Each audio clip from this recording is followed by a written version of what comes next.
I am Jal, the water, one of the 5 primary elements that constitute and define the world. I occupy a significant place in the Indian philosophy. Perceived as the principal element of creation, I have been revered in hundreds and thousands of hymns. Right from the myth descriptions in tribal and popular folklore to the ancient texts of Vedic literature and Purana. Enjoying the status of local deities, Panch Mahabhut are propitiated for their blessings, to overcome hurdles and for bestowing prosperity.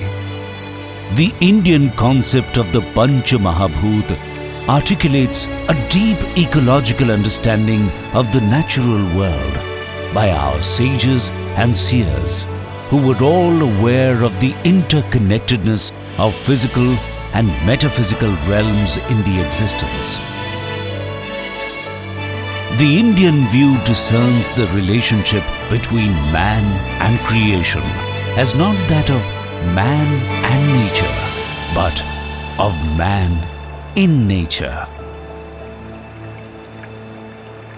Forgetting this fundamental belief, our approach turned exploitative and abusive, bringing great catastrophe on earth and endangering the fate of all the beings, including all humanity.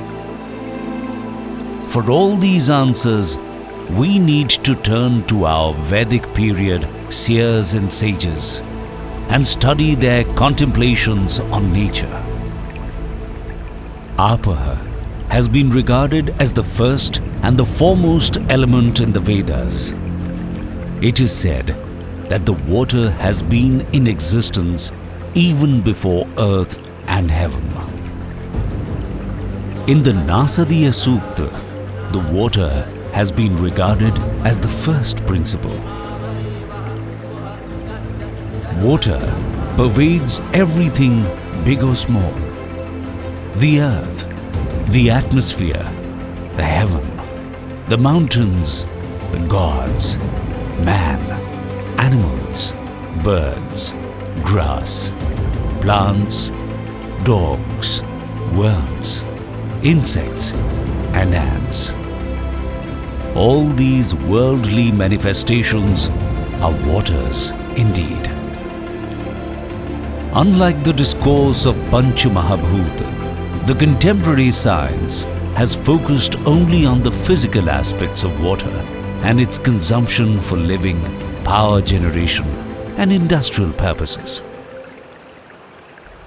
We have forgotten that water is the very foundation of this universe, the progenitor of Tejas, that is the light, of Agni, the fire, of Vak, the speech, of Rasa, the taste, and of Sparsha, the touch. In Yajurved, the word Hinsa is used to describe the act of polluting the water. It is seen as an act of violence against the existence. The story of Lord Krishna cleansing the water of Yamuna river of poisonous fumes by killing the giant snake Kalia, or the tale of the supreme god Shiva holding the celestial water of Ganga in his dreadlocks while she descends from heavens. All such tales have the ecologically sensitive portrayals by the great Indian thought. All this wisdom was handed down to us by seers through Shastra, mistakenly translated as theory by many. Shastra are in fact treatises which prepare the templates for experiments, and Lok is the ground where this treatise is put into practice. Folk traditions celebrate the concept of water and the clouds. Thoughts on these are manifest in songs and dances. Local fairs and festivals are a beautiful, entertaining means to subtly disseminate traditional knowledge on the elements of nature. Indian folk traditions have a special relationship with rites and ceremonies, which are celebrated through songs and dance and observance of certain customs. These customs include indigenous practices towards conservation and maintenance of water resources.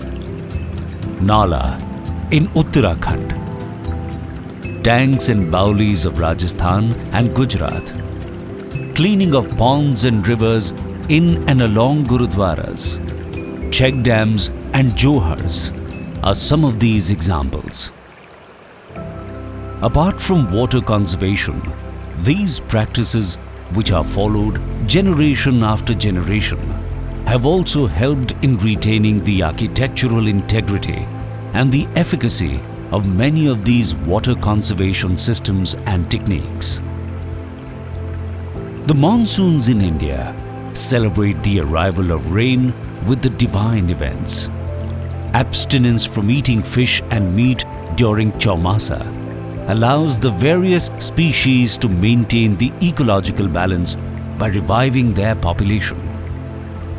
Omnipresent shrines of local water deities, Naga, and water spirits in villages and in small towns and cities reveal the established rituals for seeking the bounty of plentiful rain and abundance of water. Water management professionals in Indian tradition, like the Jalasunghio, Neerghantis, Pahal makers, and dam engineers, were patronized by local rulers or the elite. Unfortunately, this whole celebratory culture and scientific knowledge base has been lost to the indifference of contemporary generation. Indian archives are brimming with records of water policies and local practices to ensure equitable distribution of water, particularly during droughts, and involvement of all the stakeholders in ensuring sacrality of water. There are no more events like Panihars, where women assembled to sing songs, perform rituals, to propitiate their ancestors and to offer water to gods. Fountain slabs erected around Panihars, which were once the finest example of village art and craftsmanship, are now only seen at archaeological remains. Desacralization of the traditional knowledge systems has brought destruction and obliteration of the precious and useful knowledge. This, along with the abuse and exploitation of the environment by the mankind, has turned water into poison. The sacred fire, which now ravages the forests, is no more benevolent. Air pollutants have led to pollution of air and Akash. Indiscriminate use of chemicals is making Mother Earth infertile. We need to return to the life-affirming treatises and philosophies and revive the ancient tribal and folk traditions in this lok to find the answers and to start developing the right strategies and methodologies for ecological sustainability.